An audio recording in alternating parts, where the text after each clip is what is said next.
Desde los inicios de la República, la migración se estableció como un aspecto fundamental en la formación de la sociedad argentina, impactando de manera decisiva en el poblamiento del país y constituyéndose ya en el siglo XIX como parte de los proyectos políticos del Estado. En simultaneidad con la emancipación de la corona española, los gobiernos consideraron que la política migratoria debía ir de la mano con la colonizadora, que aludía a la necesidad de poblar las tierras desiertas con inmigrantes europeos. Sin embargo, antes de entrar acerca de la inmigración en Argentina, tenemos que tener en cuenta los antecedentes y el contexto internacional. Primero, en Europa está sucediendo una segunda revolución industrial. Este impulso trajo aparejado el surgimiento de nuevas industrias conocidas como industrias pesadas y nuevas materias primas. Como consecuencia de estas nuevas invenciones, nuevos productos salieron al mercado: ferrocarriles, barcos, construcciones monumentales, puentes, productos de industria química y armamentística. Este cambio revolucionario llevó consigo la gran consecuencia de que el mapa mundial va a cambiar, porque se dieron nuevas formas de comunicación, de transporte, de traslado y nuevas concepciones del tiempo. A su vez, el mapa mundial va a dividirse por la capacidad productora que tiene cada nación. Por eso se conoce este periodo como el momento de una nueva división internacional del trabajo, en la que van a aparecer países centrales que van a ser productores de bienes secundarios, productos industrializados, que demandan materias primas de países y colonias periféricas, las cuales son productoras de bienes primarios, alimentos y materias primas. Ahora bien, ¿cómo entra Argentina en esta división internacional del trabajo? Argentina se integra a través del modelo primario exportador, conocido como MAE, en el cual el papel que va a tener el país va a ser como productora de materias primas, en especial carnes y cereales, para venderlas hacia el exterior, y por otro lado, importadora de productos industrializados de otros países. Sí o sí va a depender de que los países centrales compren sus productos, si no, no hay un crecimiento, y esto genera una relación muy desigual entre la Argentina y el mundo externo. Para lograr una expansión agrícola y ganadera acorde a esta demanda internacional, desde 1850 el Estado argentino va a impulsar la expansión agrícola ganadera con capitales extranjeros destinados a generar las condiciones necesarias de infraestructura para transporte de personas y productos, es decir, traer ferrocarriles, silos para almacenar granos, frigoríficos y hasta modernización de los puertos. De esta manera, como consecuencia, hacia 1855 se van a iniciar la construcción y el tendido de las vías de los primeros ferrocarriles en el país. En este caso, el primero que se va a instalar es el Ferrocarril del Oeste, una inversión impulsada por Estado y por inversores ingleses. Se trajeron técnicos y materiales industriales desde Europa, y en 1857 se inauguraron los primeros 10 kilómetros de vías desde la estación Parque, actualmente donde se encuentra el Teatro Colón en Buenos Aires, a la estación La Floresta, que en aquel entonces se encontraba en el barrio porteño de Flores.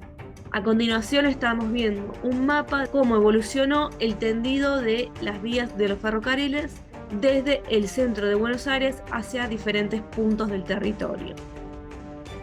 Entonces, para volver a nuestro tema principal, vemos que desde 1820 se va a priorizar que los grandes comerciantes que habían sido arruinados por las guerras de independencia de la década anterior pudieran retomar sus negocios y volverse hacia nuevas actividades productivas, como las agrícolas ganaderas, para responder a la demanda internacional. En este sentido, la ganadería se va a presentar como la más prometedora en un espacio y en un territorio en el que predominaba la tierra y crecía la demanda internacional de los derivados del ganado, básicamente cueros, tasajos, cebo y otros productos. Y el mayor logro económico de Buenos Aires, siendo el centro del territorio, fue convertir a la zona del litoral del territorio rioplatense como la principal región ganadera del país, gracias al avance de la frontera hacia el sur del río Salado por las conquistas de tierras quitadas a las poblaciones nativas. Y este es el escenario perfecto para llevar a cabo una política inmigratoria para llamar a población europea que venga a instalarse al territorio. A grandes rasgos, hay objetivos dentro de la política inmigratoria que van a tener los diferentes gobiernos argentinos, que van de 1820 hacia 1870. En sí es impulsar el crecimiento de la población argentina, lograr una ocupación productiva del territorio mediante colonias agrícolas y el fomento de la ganadería. Había una creencia de que los europeos traerían conocimientos y hábitos útiles para el desarrollo de la economía argentina, y también una idea en que los criollos e indígenas no eran aptos para los trabajos agrícolas o ganaderos que se querían fomentar en este territorio. La primera medida sancionada en materia migratoria fue el decreto sancionado en Buenos Aires el 4 de septiembre de 1812, dictado por el Triunvirato e inspirado por Bernardino de Rivadavia, en cuyo artículo primero se establecía que el gobierno iba a ofrecer su inmediata protección a los individuos de todas las naciones y a sus familias que quieran fijar su domicilio en el territorio del Estado, asegurándoles el pleno goce de los derechos del hombre en la sociedad. Por su parte, el artículo 2 dictaminó que a los extranjeros que se dedicaban al cultivo de los campos se les dará terreno suficiente y se les auxiliará para sus primeros establecimientos rurales, y en el comercio de sus producciones gozarán con los mismos privilegios que los naturales del país. Tal decreto luego fue complementado con la ley del 22 de agosto de 1821 que facultó al Poder Ejecutivo para negociar el transporte de familias europeas a la Argentina. En el año 1820 se crearía una comisión de inmigración que buscaba impulsar la llegada de inmigrantes europeos, principalmente de agricultores y artesanos, la que sin embargo fue suprimida en 1824. Pero ese mismo año se daría origen a una nueva comisión para asuntos migratorios, compuesta por ciudadanos argentinos y extranjeros residentes que fueran dueños de bienes raíces.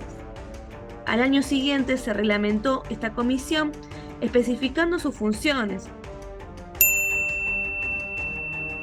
El 20 de mayo del año 1826, bajo el gobierno de Bernardino Rivadavia, sería sancionada la ley denominada Ley de Enfiteusis por el Congreso General Constituyente de las Provincias Unidas, que facultaba a los extranjeros de utilizar propiedades públicas a cambio del pago de un canon o renta anual que estos debían efectuar.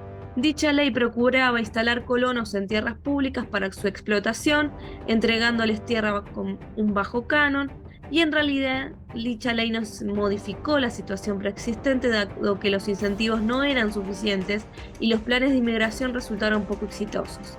El mercado mejoraba más con la expansión ganadera, muy dependiente del mercado internacional. Asimismo, el país aún estaba inmaduro, inorganizado como para que tomara una política encaminada a lograr la concreción de postulados tan rotundos como el que enunciara después Alberdi: gobernar es poblar. Sin embargo, a mediados del siglo esta política se va a comenzar a institucionalizar con mayor claridad, y como primer antecedente se puede destacar el preámbulo de la Constitución de 1853, a través del cual el Estado argentino se planteó como objetivo constituir la Unión Nacional, promover el bienestar general y asegurar los beneficios de la libertad para nosotros, para nuestra prosperidad y para todos los hombres del mundo que quieran habitar suelo argentino, instaurando desde un punto de vista declarativo una política migratoria de puertas abiertas. Al analizar los artículos de la Constitución Argentina de 1853, es posible observar declaraciones que siguen esta línea. Así, en el artículo 20 se hace referencia explícita a la concesión de ciudadanía civil para todos los extranjeros, señalando que los extranjeros gozan en el territorio de la Confederación de todos los derechos civiles del ciudadano, pueden ejercer su industria, comercio y profesión, poseer bienes raíces, comprarlos y enajenarlos. navegar los ríos y costas, ejercer libremente su culto, testar y casarse conforme a las leyes. Estas declaraciones tuvieron como base una clara asociación entre población y desarrollo. Así, desde mediados del siglo XIX, se evidencia con más notoriedad los objetivos civilizatorios que se le atribuía a la inmigración, donde el binomio colonización e inmigración europea jugaba un papel primordial. Y esto se refleja, por ejemplo, en el artículo 25 de la Constitución, el cual establecía que el gobierno federal fomentará la inmigración europea y no podrá restringir, limitar ni agravar con impuesto alguno la entrada en el territorio de los extranjeros que traigan por objeto labrar la tierra, mejorar las industrias e introducir y enseñar las ciencias y las artes. En estos preceptos se refleja la influencia de las bases y puntos de partida para la organización de la República Argentina que redactará Juan Bautista Alberdi en 1852, escrito en el que plasma su ideario de progreso, que debería llegar en manos de la civilización europea. Mientras tanto, en el periodo que va de 1853 a 1866, se da un impulso de la expansión agrícola de Santa Fe, Entre Ríos y norte de Buenos Aires gracias a la instalación y fundación de colonias agrícolas extranjeras. Era una inversión impulsada por el Estado de la Confederación Argentina y por inversores extranjeros. Y dentro de ellas había centros educativos, actividades culturales, distintos diarios locales, y los primeros habitantes eran familias inmigrantes europeas. A continuación les mostramos un mapa con las diferentes fechas de fundación por décadas de las zonas donde en la provincia de Santa Fe se instalaron diferentes colonias.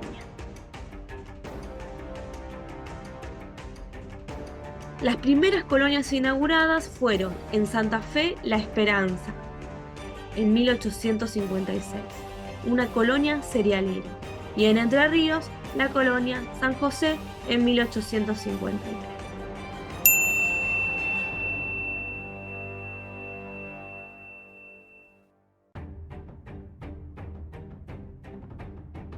Hacia la década de 1860, el Estado argentino tenía un interés de conocer cómo estaba compuesto el país y el territorio. Por eso, durante la presidencia de Domingo Faustino Sarmiento, se va a llevar a cabo el primer censo de la República Argentina en 1869, como un instrumento para conocer cuántas personas vivían en el país y ver cómo estaba compuesta esa población, ver cómo estaba distribuida espacialmente en el territorio. A continuación te mostramos una de las hojas de los libros de los censistas, y en particular nos interesa la columna del dato de la nacionalidad para conocer el origen o procedencia de estas personas.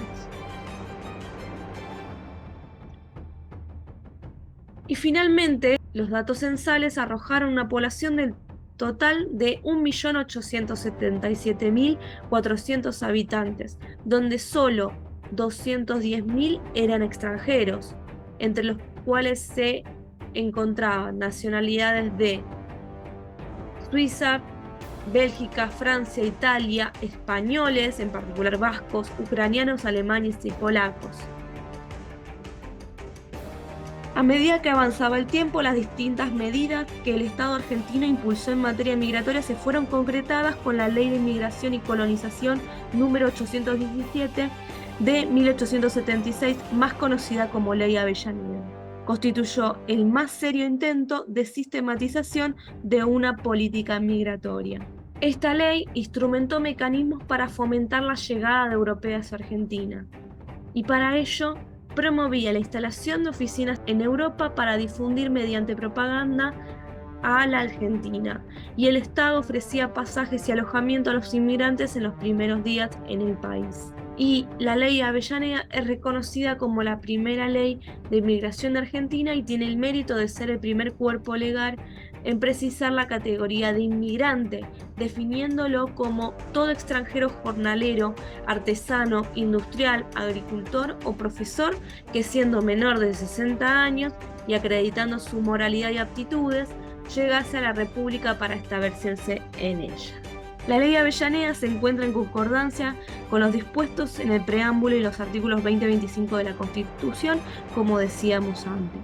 De los preceptos de la ley se desprende la concepción que tenían las autoridades argentinas del progreso del país, relacionada directamente con la capacidad del Estado para gestionar la llegada de inmigrantes que se dieran a la tarea de colonizar las tierras que les fueran provistas por el gobierno.